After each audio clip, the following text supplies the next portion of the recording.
Hello বন্ধুরা, কেমন আছেন সবাই? আশা করি সবাই ভালো আছেন। ওয়ার্ল্ড ভিসা সলিউশনের আজকের বিশেষ পর্বে আপনাদের সকলকে স্বাগত জানাচ্ছি। আমি মাহমুদুল হাসান। আজকের এই বিশেষ পর্বে আমি আলোচনা করব আমেরিকার ভিসা রিলেটেড একটি গুরুত্বপূর্ণ আপডেট নিয়ে। গত 4 জুলাই আমেরিকার প্রেসিডেন্ট ডোনাল্ড ট্রাম্প আমেরিকার একটি বিশেষ বিলে সিগনেচার করেন, যেই বিলটির নাম হচ্ছে ওয়ান বিগ বিউটিফুল বিল। 94 পাতার এই বিলটিতে আমেরিকার স্বার্থ সংশ্লিষ্ট অসংখ্য বিল রয়েছে। তন্মধ্যে একটি বিল রয়েছে আমাদের সকলের স্বার্থ সংশ্লিষ্ট, আর সেটি হচ্ছে আমেরিকার ভিসার অ্যাপ্লিকেশনের ফি এর সাথে অতিরিক্ত অনেক বেশি ফি ধার্য করা। এই অতিরিক্ত ফি ধার্য করার নামকরণ তারা করেছে ভিসা ইন্টিগ্রিটি ফি। ভিসা ইন্টিগ্রিটি ফি কি? ভিসা ইন্টিগ্রিটি ফি হচ্ছে বিদ্যমান আমেরিকার ভিসার সকল খরচের উপর অতিরিক্ত অফেরতযোগ্য বিশেষ একটি ফি। কারা কারা এই ভিসার ফির অন্তর্ভুক্ত হবে?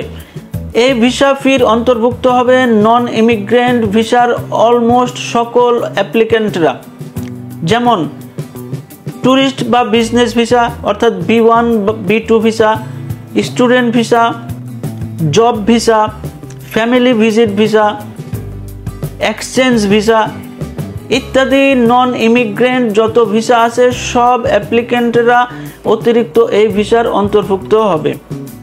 তবে যারা কূটনৈতিক ভিসা সংগ্রহ করে থাকেন তারা এই বিলের অন্তর্ভুক্ত হবে না। কখন থেকে শুরু হবে এই ভিসা ফি? আমি আমেরিকার ওই বিল সংক্রান্ত ওয়ান বিগ বিউটিফুল বিল এর নিজস্ব ওয়েবসাইটে অনেক ঘাটাঘাটি করেছি।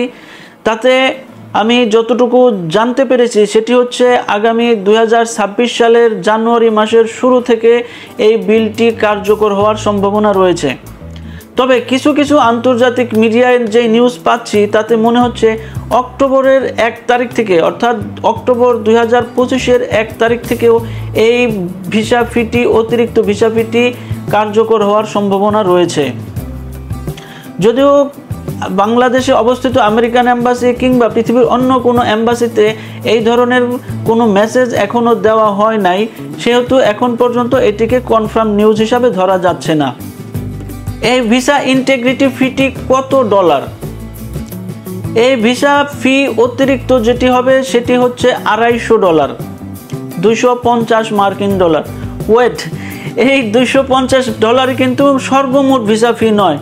অর্থাৎ বর্তমানে যে ভিসা ফি ধার্য করা রয়েছে, অর্থাৎ বর্তমানে যে ভিসা ফি রয়েছে এর সাথে অতিরিক্ত $250 যোগ করতে হবে। অর্থাৎ বর্তমানে B1 ও B2 ভিসার জন্য ফি পে করতে হচ্ছে $185, এর সাথে $250 যোগ করলে হয় $435। অর্থাৎ এই ভিসা ফি যেদিন থেকে কার্যকর হবে সেদিন থেকে প্রত্যেককে $435 ফি পে করে তারপর এম্বাসিতে ফেস করতে হবে। অর্থাৎ আপনার ভিসা না হলেও এই $435 আপনাকে পে করতে হবে। এই $435 বাংলা টাকায় কত টাকা হয়? এই $435 বাংলা টাকায় হয় প্রায় 56,000 টাকা বা আরও কিছু বেশি। অর্থাৎ আপনি যদি আমেরিকার ভিসার জন্য অ্যাপ্লিকেশন করেন, আপনাকে ভিসা দিক বা না দিক আপনাকে 56,000 টাকা পে করতে হবে। 56,000 টাকা পে করে তারপর আপনি এম্বাসি ফেস করতে পারবেন। এখন একটি বিষয় খেয়াল করুন, যদি আপনারা ফ্যামিলিতে 4 জন মানুষ হন এবং 4 জন অ্যাপ্লিকেশন করতে চান তাহলে আপনাদেরকে খরচ করতে হবে 2,24,000 টাকা। অর্থাৎ 2,24,000 টাকা পে করে তারপর আপনাকে এম্বাসি ফেস করতে হবে। তাতে এম্বাসি ভিসা দেখ বা না দেখ আপনার 2,24,000 টাকা পে করতে হবে। যদি 2 জন অ্যাপ্লিকেশন করতে চান তাহলে আপনাদের খরচ হবে 1,12,000 টাকা। অর্থাৎ আপনারা যদি 2 জন ভিসা অ্যাপ্লিকেশন করেন আপনাদের ভিসা না হইলেও আপনাদের লস হবে 1,12,000 টাকা।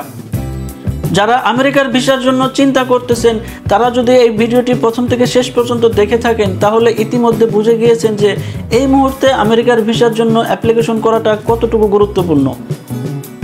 তাই আপনারা যারা আমেরিকার ভিসার চিন্তা করতেছেন তাদের জন্য পরামর্শ থাকবে আপনারা এখনই ভিসার জন্য অ্যাপ্লিকেশন করুন। এবং এই অ্যাপ্লিকেশন সংক্রান্ত কোনো প্রশ্ন বা কোনো সাহায্য সহযোগিতা লাগলে, যেমন আপনি নিজে নিজেই অ্যাপ্লিকেশন করবেন নাকি কোনো এজেন্সির মাধ্যমে অ্যাপ্লিকেশন করবেন, যদি নিজে নিজে অ্যাপ্লিকেশন করেন তাহলে DS-160 ফর্মটা কীভাবে ফিল আপ করবেন, কি ধরনের ইনফরমেশন সেখানে দিবেন যাতে ভিসা অফিসার কনভিন্স হয়, কিভাবে আপনার ফাইলগুলো সাজাবেন, কিভাবে ইন্টারভিউর ডেট নেবেন, ইন্টারভিউতে ভিসা অফিসার কি প্রশ্ন করে, সেই প্রশ্নের অ্যান্সারগুলো কোন অ্যাঙ্গেলে দিলে ভিসা হওয়ার সম্ভাবনা বেশি থাকে, এই সংক্রান্ত যাবতীয় প্রশ্নের উত্তর পেতে এবং পরিপূর্ণ গাইডলাইন পেতে আমার এই চ্যানেলটি সাবস্ক্রাইব করতে পারেন এবং এই চ্যানেল থেকে সমস্ত ভিডিও থেকে যেই টপিকটি আপনার প্রয়োজনীয় সেই টপিকের ভিডিওটি দেখতে পারেন। এর বাইরেও যদি আপনার কোনো প্রশ্ন বা জিজ্ঞাসা থাকে তাহলে কমেন্ট বক্সে লিখতে পারেন অথবা সরাসরি আমার সাথে যোগাযোগ করতে পারেন। সব বন্ধুরা, আজকের ভিডিও এখানেই শেষ করছি। দেখা হবে পরবর্তী ভিডিওতে নতুন কোনো টপিকে। সে পর্যন্ত সবাই ভালো থাকুন, সুস্থ থাকুন, নিরাপদ থাকুন এবং আপনি যে দেশেই ভ্রমণ করেন না কেন অবশ্যই সেই দেশের সমস্ত আইন কানুন মেনে চলবেন এবং অবৈধভাবে কোনো দেশে যাবেন না এবং অবৈধভাবে কোনো দেশে থাকবেন না। ধন্যবাদ।